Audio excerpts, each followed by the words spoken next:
আজকেরই তো সেই দিন 1992 6 ডিসেম্বর একদল উগ্র হিন্দুত্ববাদী সন্ত্রাস ভারতবর্ষের 550 বছরের ঐতিহাসিক মসজিদ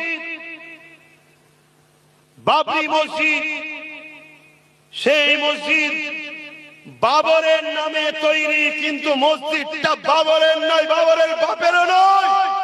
মসজিদ হলো রব্বুল আলামিন আল্লাহ। জনগণের টাকা, ইসলাম প্রেমীদের টাকায় এই ঘরও সেদিন তৈরি হয়েছিল। সেই ঘরকে জোর করে এই 6 ডিসেম্বর 1992 একদল উগ্র হিন্দুত্ববাদী সন্ত্রাসরা মসজিদকে শহীদ করে দিল।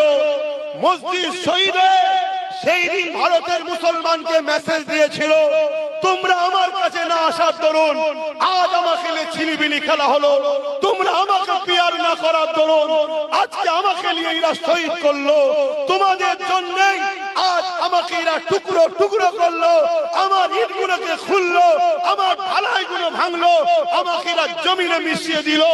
এ উম্মতে মুহাম্মাদি, আমি মসজিদ কিয়ামতের দিনে তোমাদের বিরুদ্ধে নালিশ জানাবো।